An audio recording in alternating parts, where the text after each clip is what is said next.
Next up, we have Paul Roeland, and he's gonna make theming fun again. Give applause to Paul.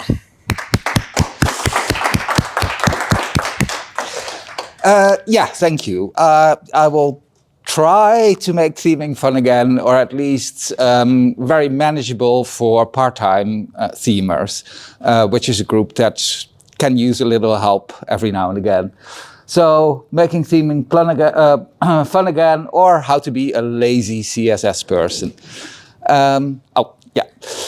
So because, lazy is a good thing in my opinion. It often leads to efficient solutions, so I have no shame in trying to be lazy. First of all, sorry, I'm gonna fire a lot of slides because I was very under time pressure. Blaise Pascal said I would have written you a shorter letter if I had had the time.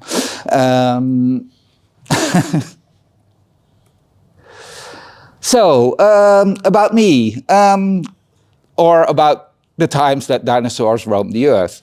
I've been around the block a few times. I started working with Plone in 2002, and have been all through Plone 0.99 beta 3 up to now. Our newest sites are in Volto 6.13 or Volto 18.23. I haven't gone to Volto 19 yet, but soon to be. And I've also done a lot of other various things, both software and non-software. But also, I am lazy by nature. Unfortunately, I'm an aspirational lazy person because usually I have way too much to do, but I would want to be lazy. But most of all, theming is not my core job. I have 1,000 things to do, and theming is not one of them, which means I only do it every couple of months, at most. And yeah, I've been to Costa Rica, and sloths are my spirit animal. They're so cute. Oh, and by the way, I've been to Finland before. It's not always cold. Last time I was here, I was in Rovaniemi, which is on the polar circle, and it was 27 degrees there. So that was quite an experience. And Rovaniemi is, of course, also famous for their monument to the only Eurovision winners from Finland. And they built a monument, and they named the square after Lordi. So yeah, that was amazing. But yeah, I wanted to illustrate how can I ever fill in as a real CSS person, because I'm not. I'm trying to fill hands that are slightly bigger than me.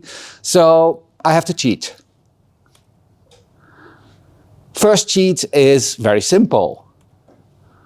Is there already something there that I could use and abuse by reinventing wheels?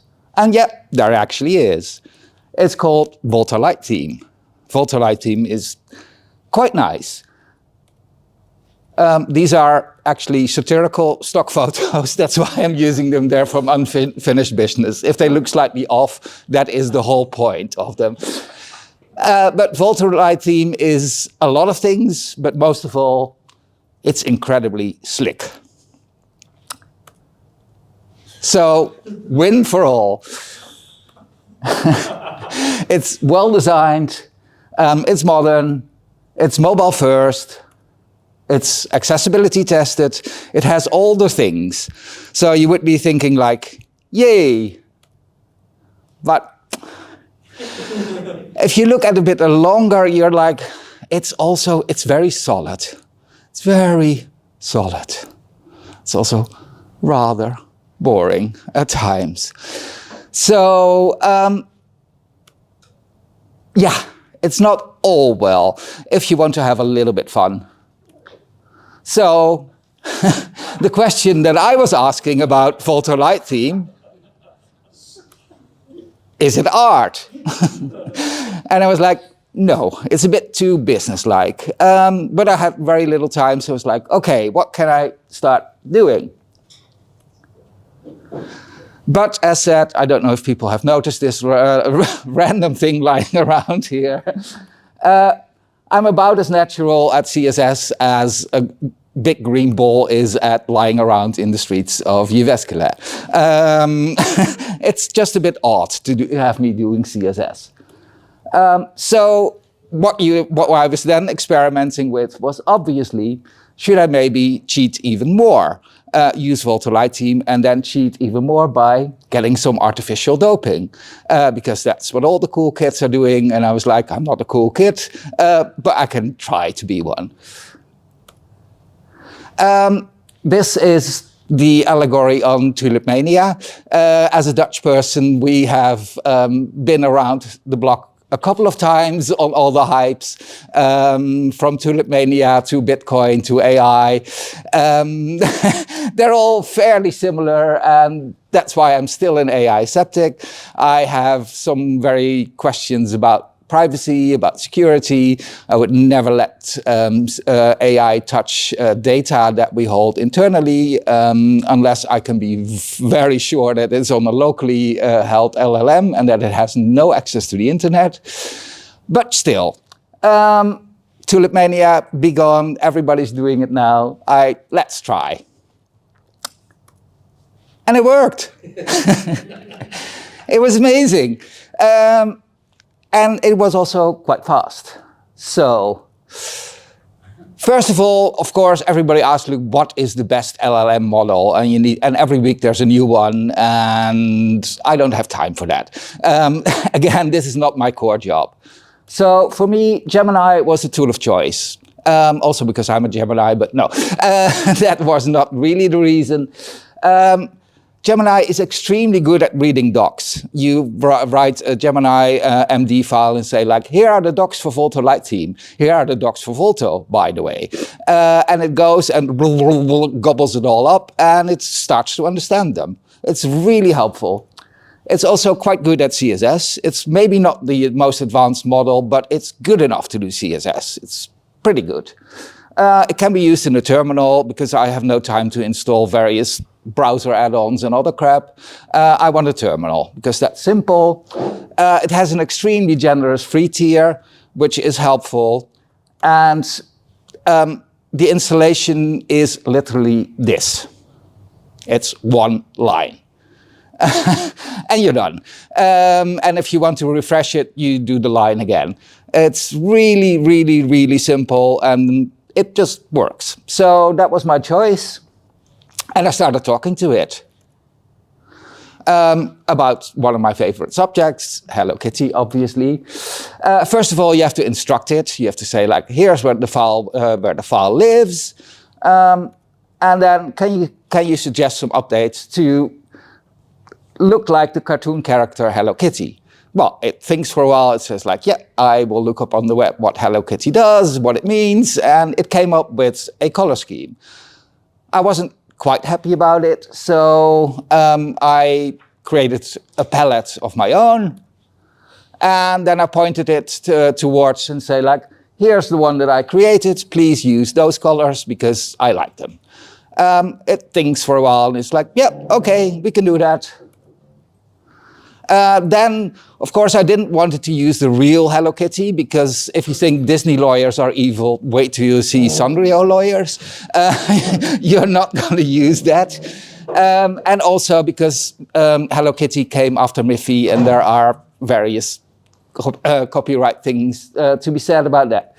So I was like, just create a random cute kitty icon, because, yeah, I want to start from scratch. 3 seconds later, it came up with this. Pretty good. It's pretty cute. So yeah, I was like, yep, but maybe we can do a little better. So you can ask it, make a few more variations, number them. It does, comes up with 5 variations. And then I was sort of happy, but not quite. By the way, this is from my recent trip to Taiwan, where they have a 7-Eleven that is completely dedicated to Hello Kitty. And their motto is, we make the world kawaii. So I don't know why, but so I told Gemini, I like number 3 of your SVG kitten, but can you make it a bit more kawaii? Notice I didn't have to explain what I wanted. It looked up what the cultural meaning of kawaii is, thought about it for 30 seconds, and it came up with the second version. If you can see, the eyes have now more funny kawaii lights. So it was really good at that. I was like, yeah, this helps. And now you see where the time saving comes in, because you say, like, can you do all the things that you nowadays need to do to have a fav icon, like in all the formats that are out there, and there are quite a lot of them. So, and it was like, yep, sure, here they are. So that saves a lot of time, because, yeah, that's work that nobody wants to be doing. Then what you can also do, I was like, get me some nicer font combinations, because, yeah, the Voltolite theme fonts are very practical, very businesslike, very non-kitty. So it came up with a whole set of options I could choose from. Well, and I was like, yeah, use the fontsgoogle.com, because, yeah, whatever. Then it's easy. It did so. I said, number 2, please insert those font styles. It inserted them perfectly, worked first time, did all the font variations, basically saving me again lots of time. Then I was like, let's try something fancy. It's like, can we have some CSS effects? And I was like, yeah, I would like to have like a horizontal slide effect. We will see what it did in a minute. And I was like, yeah, sure, I can do that for you. And what I could also do, then you have to be sometimes a little bit specific. You have to be a bit pedantic towards an LLM. So you have to name some of the classes. So you say, like, there's a button class inside a highlight class, and that's the button I actually want kitten paws on it, just because I can. This is from an older trip, 2018, when the Tokyo conference was. I spent 3 weeks before that in Japan, and one of the highlights was taking the Hello Kitty Shinkansen, which I can totally recommend. Yeah, and then I went a bit overboard with the kitty paws. I was like, yeah, slider definitely needs improvement, because it looks really boring. Thought about it, and it did.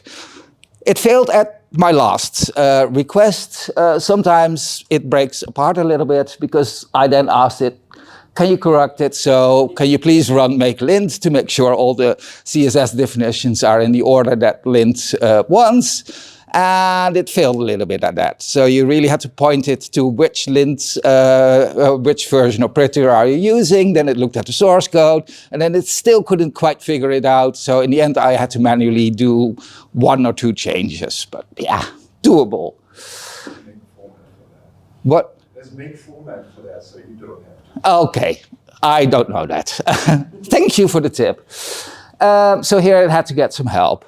But overall, it was quite good. So let's see what it built. Demo time. So here we have Kitty Plone. And you can notice that there is a CSS effect in here. You can see that the logo is here. You can see there are some colors in here. You can see little pink paws on the button. You can also see big paws on my slider. You can see, yeah, it's still powered by Plone and Voltolite, and then abused by me. This is one of the other variations that it created. So you get a lot of things for free. We can actually go to some content just for fun. So Taiwan, it was strange, because they are even more obsessed with Hello Kitty than Japan. They're overall more obsessed with cartoon characters than Japan. Because, for instance, Taipei Airport has a Hello Kitty check-in terminal. Because you need one. You obviously need one, and you need to be there quite early to actually check in there, which, of course, I did. And there's several. The whole terminal is completely Hello Kitty themified, with bus stops and lots of people sit there and pretend that it's the most normal thing in the world to sit there. It's awesome. They even have metro lines, Hello Kitty-fied. It's really amazing. Let's go up a bit and let's see something from Japan. So yeah, here you also had the Hello Kitty Shinkansen, but I'm mostly doing it to show that it actually picked some fonts that are a bit playful. So it got that drift. But also, yeah, you do want to see the Hello Kitty Shinkansen photos because awesome. It's the pinkest train ride ever.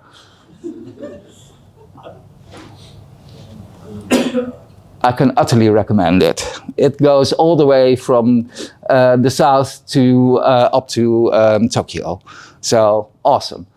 But yeah, that was, I think, enough demo. Because there are actually some mildly serious things to be learned from this. First of all,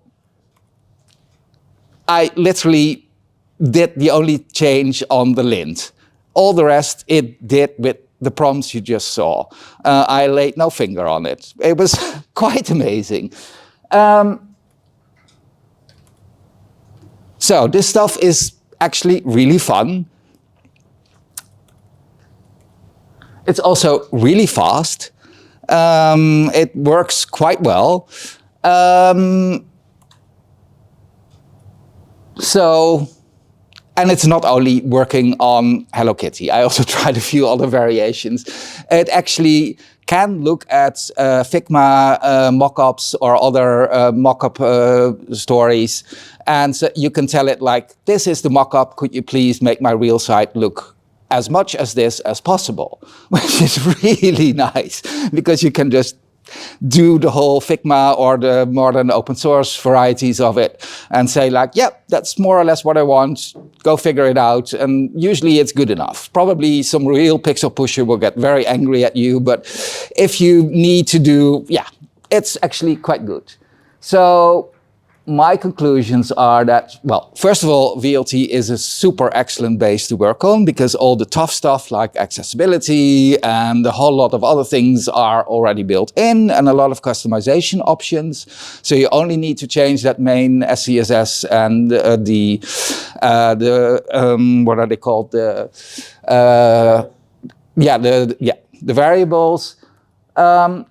And AI tools can actually help a lot. I was a skeptic, I'm still a skeptic, but for non-security relevant tasks like CSS, I mean, what's the worst that could happen? You could make a fool out of yourself.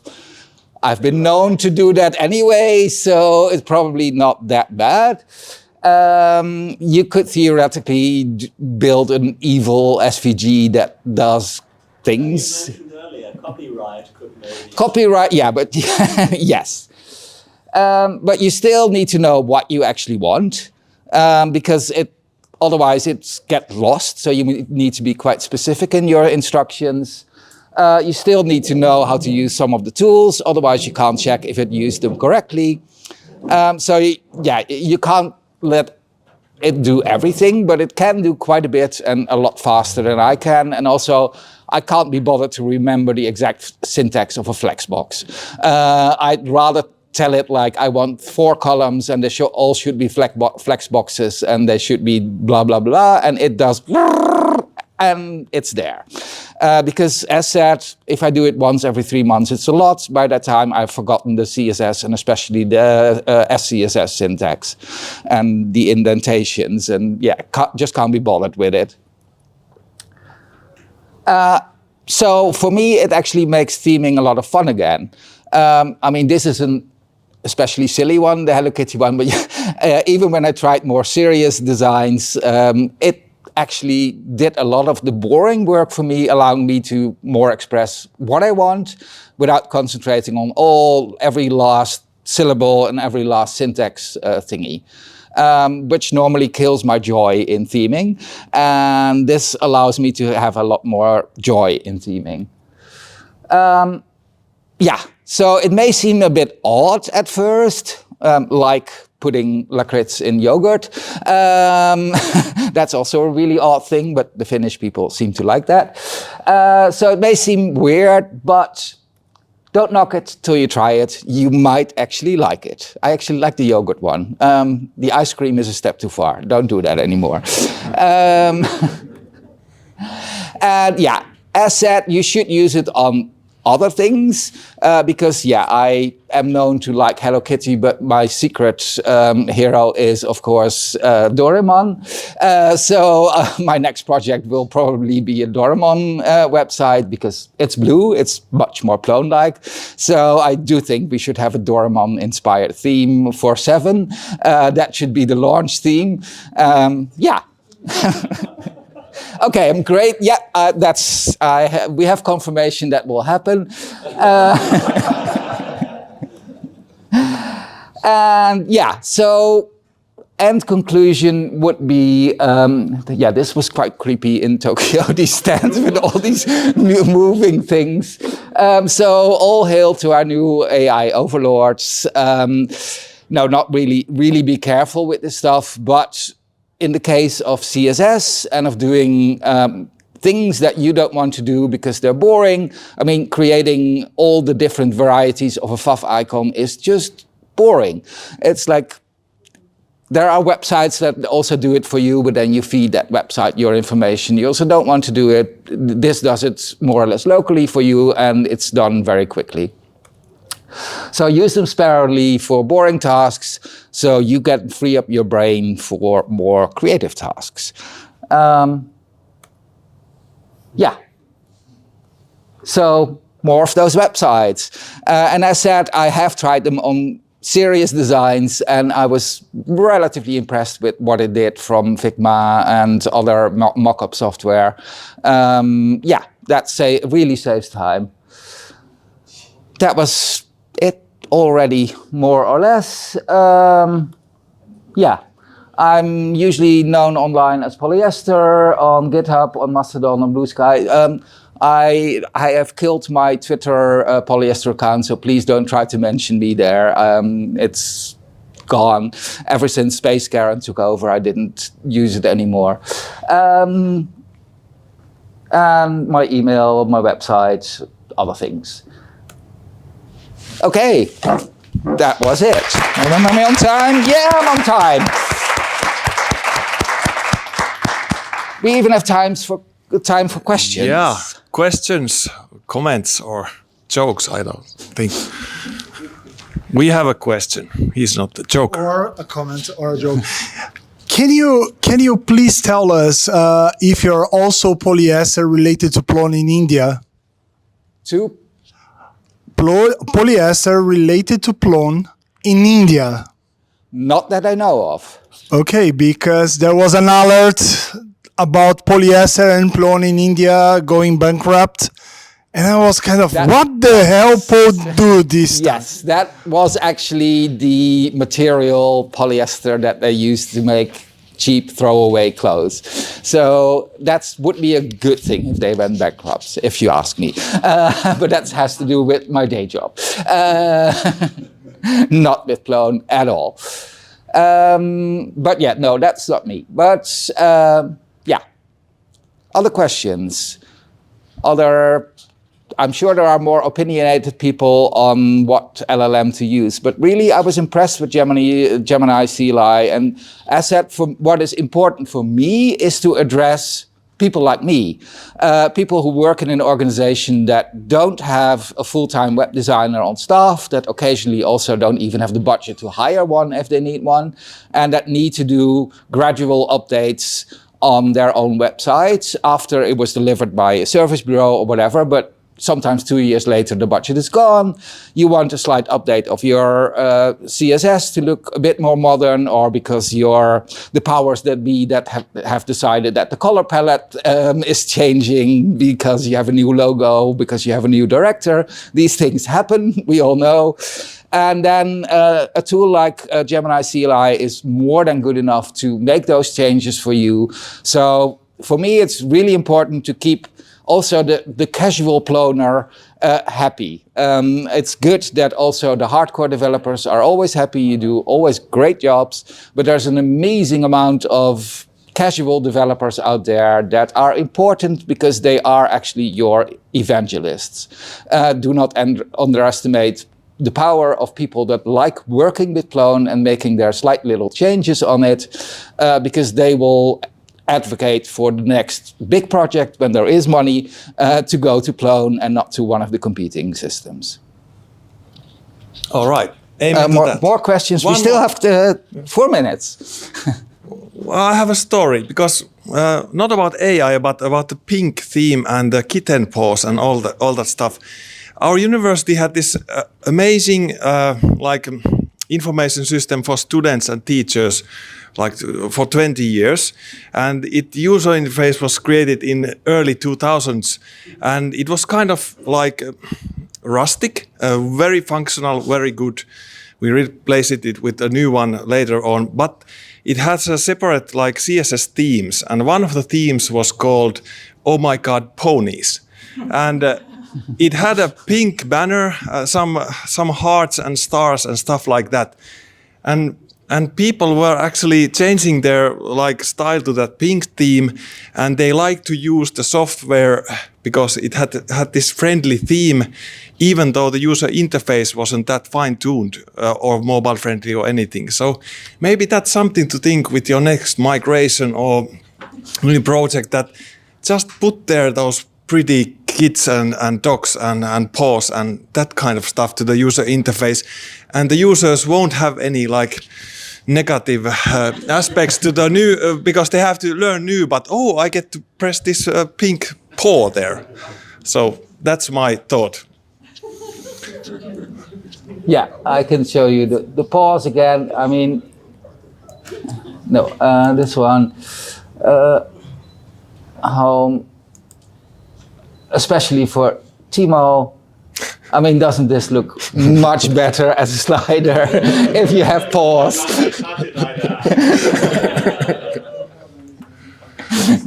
All right, thank you.